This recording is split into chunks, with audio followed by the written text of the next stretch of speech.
official podcast of the Hard Knocks League. The league is set to kick off on December 31st. This season, well, it's looking like it's going to be a wild one, and today we are diving deep into that preseason landscape. We're taking a look at those top 100 players, and you know what?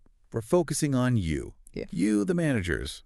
Call them the shots. It's all about the strategy, right? It is. We've got some fascinating data points to unpack, how that top 100 breaks down strengths and weaknesses of your teams, and ultimately what it all means. What does it all mean for your chances this season? I like that. Let's jump right in. Let's talk about some of these standout players. Oh. In the top 100, we've got Chris Davis, Oh, yeah. the veteran quarterback from the Miami Sharks. 12 years in the league, Yeah. professional culture. I mean, through and through. Think of him as that calm, collected leader, right? You want him under center? But here's the question. Can he elevate a rebuilding Sharks team? That's the big question. Yeah. You know, experience is valuable. Yeah. But we also have to look at the supporting cast.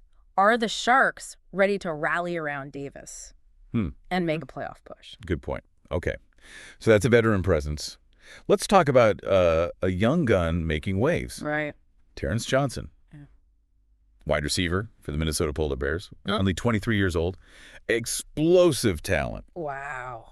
And he plays with a strategic mindset. Now, what does that mean for those who might not, be familiar with the different styles? Yeah, imagine a wide receiver who isn't just about speed and athleticism, but who also understands the nuance of the game. Route running, finding the holes in coverage, and making the smartest play possible. That's a strategic player. So it's not just about raw talent. Right. It's about making smart decisions on the field. Exactly. And those decisions can be the difference between a game-winning touchdown Oh, yeah. and a costly interception. Yeah. All right. One more top 100 player I want to highlight. Okay. Jonathan Elder, defensive end for the Jacksonville Wildcats. Another strategic. He is another strategic player. But how does that translate to the defensive side of the ball? Think of a chess master. Yeah. Okay. Elder anticipates his opponent's moves, disrupts plays before they develop, and creates havoc in the backfield. He's not just reacting. He's thinking 2 steps ahead. So he's the mastermind. Mastermind. On defense, causing headaches for those opposing quarterbacks. Now, before we dive into specific teams, I want to touch on something interesting I noticed in the top 100. The distribution of positions. It seems like certain positions are heavily represented. What insights can you offer there? Yeah, you're right. There are some fascinating trends. We see a lot of quarterbacks, wide receivers, and defensive ends. In that top 100, it suggests that league-wide there's an emphasis on both offensive firepower and defensive disruption. Oh, so those key positions that can swing the momentum of a game? Yeah. That's something to keep in mind when we look at individual teams. Right. Speaking of, let's start with Spurt 19 and the Cleveland Bulldogs. They're in a rebuilding phase, but they have a potential cornerstone in David Miller, a 23-year-old cornerback with a professional culture. That's a great find. For Spurt 19, having a young, reliable player with that professional mindset on defense, it's invaluable, especially during a rebuild. It sets the tone for the rest of the team. Absolutely. Now let's shift our focus to JC Spartan 876 and the Detroit Prowlers. They're facing an uphill battle with a rebuild expectation in a tough division. This is where smart drafting and strategic decision-making become critical. Can JC Spartan 876 find those undervalued players who can outperform their projections and exceed expectations? It's all about maximizing those limited resources Right. and uncovering hidden gems. Next up, we have Donfest and the Houston Coyotes.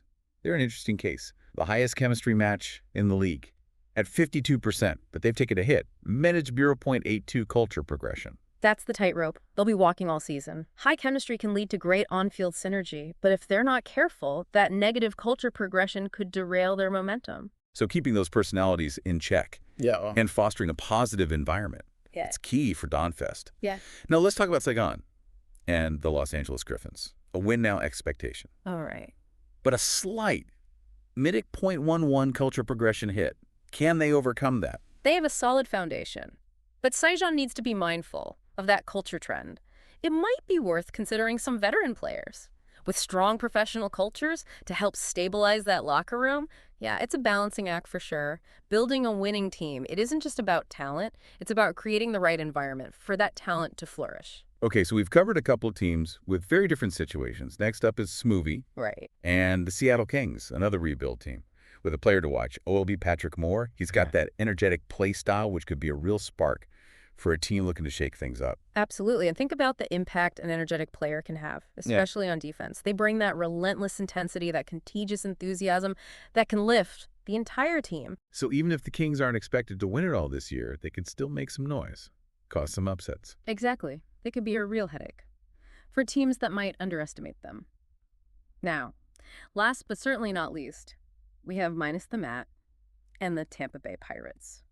A win-now team with a healthy salary cap. They're in a prime position to make a serious run. They have the resources to make some big moves, whether that's signing top free agents or making strategic trades. It'll be interesting to see how aggressive minus the Mat is in leveraging that advantage. Aggression can be a double-edged sword, though. It's about finding that right balance between making those bold moves and maintaining a cohesive team structure. You brought up something earlier about the positional trends in the top 100, that overrepresentation of quarterbacks, wide receivers, and defensive ends.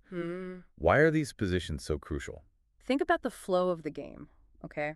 Quarterbacks, they orchestrate the offense. Wide receivers, they are those game-breaking targets.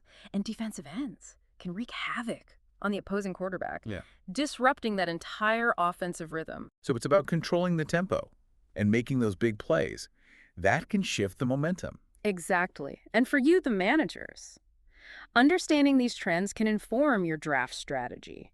Don't just chase the highest-ranked players. Think about building a balanced team that can excel in all facets of the game. It's not just about individual talent. Right. It's about how those pieces fit together. Precisely. And remember, culture plays a huge role as well. We talked about the Coyotes and their high chemistry match, but negative culture progression.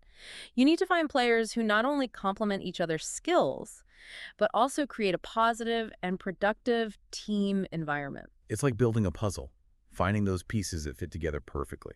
We've discussed a lot about the teams that have managers, but what about Swag? He doesn't have a team to manage yet. Where do you think he might fit in? What type of team would be a good match for him? That's a great question. Swag is an intriguing wild card. He could shake things up in a big way. It really depends on his managerial style and the kind of challenge he's looking for. Would he thrive in a rebuilding situation, guiding a young team to success?